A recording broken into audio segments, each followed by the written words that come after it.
এই গণহত্যাতেও ব্রাহ্মণ্য ধর্ম কোনোভাবে পুষ্যামিত্র সংঘকে আটকায়নি। মিডল ইস্টের ইসলাম লিডাররা হিটলারকে সাপোর্ট করেছিল।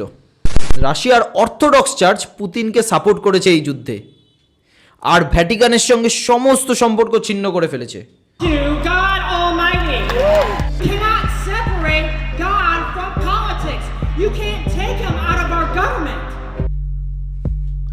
হ্যাঁ দাদা, ধর্ম মানুষকে শোষণ করারই হাতিয়ার। ধর্ম আর রাজনীতি আদতে কখনো আলাদাভাবে কাজই করেনি। তারা একত্র হয়েছে, একত্র থেকেই কাজ করেছে শুধুমাত্র মানুষকে শোষণ করার জন্য। আর আমাকে যদি এই ভিডিওতে কিছু সুযোগ দেন তবে আমি প্রমাণ করে দেখাবো, এমনকি ইতিহাস আর বর্তমানের কিছু উদাহরণ দিয়ে প্রমাণ করে দেখাবো যে তারা কখনো আলাদা নয়, আর তারা শুধু তৈরি হয়েছে মানুষকে শোষণ করার জন্যই।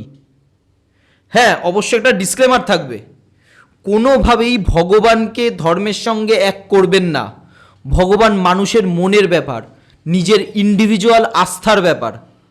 আর ধর্মকে সবসময় ভগবান থেকে আলাদা করে দেখাই আমার মতে শ্রেয়। পৃথিবীতে মূল তিনটে ধর্মই রয়েছে, যারা সবচেয়ে বৃহৎ ধর্ম হিসাবেই পরিচিত: খ্রিশ্চানিটি, ইসলাম আর হিন্দু। এই তিনটে ধর্মই অ্যাকচুয়ালি রাজনীতিকে ব্যবহার করছে না, রাজনীতি এদেরকে ব্যবহার করছে, এটা বলা একটু মুশকিলই আছে। কিন্তু এরা একে অপরকে পরগাছার মতো ব্যবহার করে এমনভাবে মানুষকে শোষণ করছে যাতে মুষ্টিমেয় কতগুলো লোক পাওয়ারের চরম শিখরে থাকতে পারে, আর আমি আপনার মতো লোকেরা পুরোপুরি অসহায়ভাবে সারা জীবন থেকে যায়।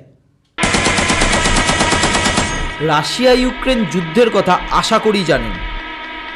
এই যুদ্ধে রাশিয়া সেল বোম্বিং করে হাজারো হাজারো মানুষকে মেরে ফেলছে। কিন্তু সমস্যাটা আদতে একটা জায়গায় নয়, সমস্যাটা আছে এই যুদ্ধ চলাকালীন ধর্ম নিয়ে খেলা। ভ্যাটিকান মানে জানেন তো, যে পুরো খ্রিশ্চান সমাজের মাসিহা, সেই অর্গানাইজেশন। তাদের যেহেতু ইউরোপিয়ান ইউনিয়নের সঙ্গে পুরোপুরিভাবে নিজেদের ইন্টারেস্ট জড়িয়ে আছে, তাই জন্য তারা রাশিয়ার এগেনস্টে যা পেরেছে তাই বলেছে। রাশিয়াকে যুদ্ধে কোনোভাবে সাপোর্ট করেনি, না করারই কথা। এবার সেই অনুযায়ী আপনারা কি ভাববেন?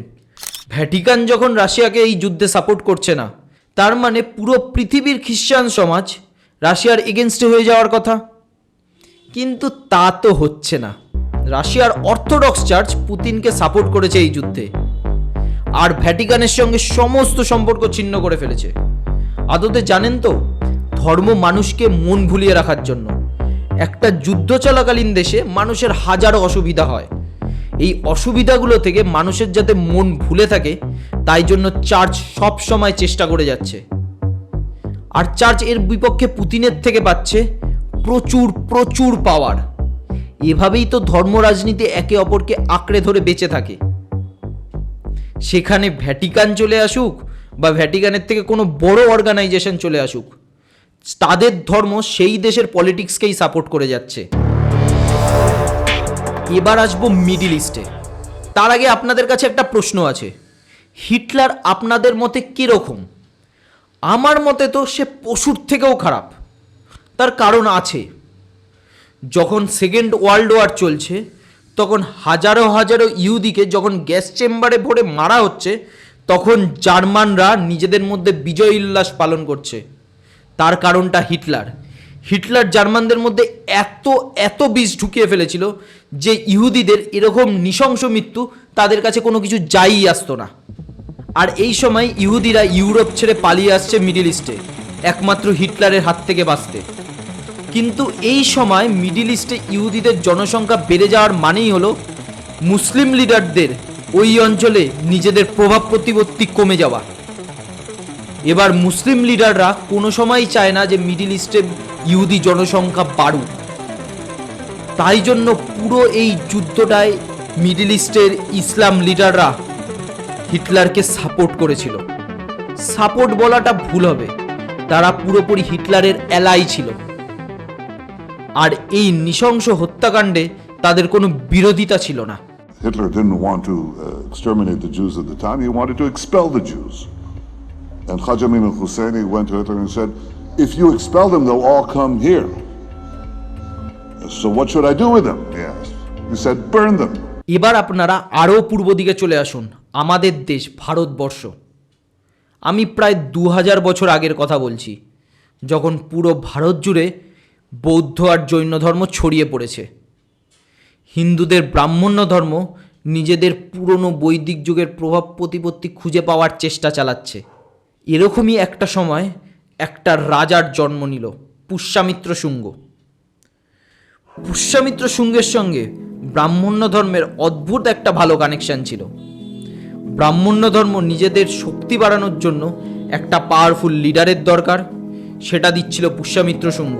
আর পুষ্যামিত্র শুঙ্গের ফলে ধার্মিক ভাব মানুষের মধ্যে বজায় রাখার জন্য ব্রাহ্মণ্য ধর্ম হাজারো হাজারো চেষ্টা করেছিল। মেন কথাটা কোথায় জানেন? এই পুষ্যামিত্র শুঙ্গ হাজার হাজার বৌদ্ধিস্ট মঙ্ককে নিজেদের তরোয়ালের গোড়ায় রেখেছিল, প্রচুর বৌদ্ধিস্ট মঙ্ককে মেরেছিল, প্রচুর বৌদ্ধিস্ট টেম্পেল গুম্পাকে জ্বালিয়ে দিয়েছিল। তা সত্ত্বেও ব্রাহ্মণ্য ধর্ম এই পুষ্যামিত্র শুঙ্গকে সাপোর্ট করে গেছে, কারণ তাদের দরকার ছিল সেই সময় নিজেদের পুরনো অবস্থান ফিরে পাওয়ার। ইন্টারেস্টটা কতটা কানেক্টেড বুঝতে পারছেন? এই গণহত্যাতেও ব্রাহ্মণ্য ধর্ম কোনোভাবে পুষ্যামিত্র শুঙ্গকে আটকায়নি। আদতে কি জানেন? একটা রাজার পাওয়ার ধরে রাখার জন্য দরকার পাবলিক সাপোর্ট, আর পাবলিক সাপোর্টটাই আসে মানুষের ব্রেন ওয়াশ থেকে। এই ব্রেন ওয়াশারেরই কাজটা করে ধর্ম, আর তার পরিবর্তেই ধর্মের ধৈর্যধারীরা রাজা বা রুলারের থেকে পায় রাজনৈতিক সাপোর্ট। সে এক অসীম শক্তি। এই বর্তমান ভারতের লিবারেলরা বলে না বিজেপি ধর্ম আর রাজনীতিকে গুলিয়ে ফেলছে, একদম ভুল। এটা ভারতের ইতিহাস কেন, পুরো পৃথিবীর ইতিহাসে বরাবর হয়ে এসছে, আজও হচ্ছে।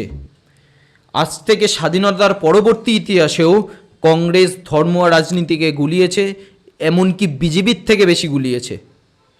যারা ইতিহাসটা ভালো করে জানেন তারা ভালো মতো জানেন যে আমাদের ব্রিটিশ গভর্নমেন্টও ধর্মকে নিয়ে নাড়াচাড়া করে কোনোভাবেই রুল করেনি, ধর্মকে ধর্মের জায়গায় ছেড়ে দিয়েছে।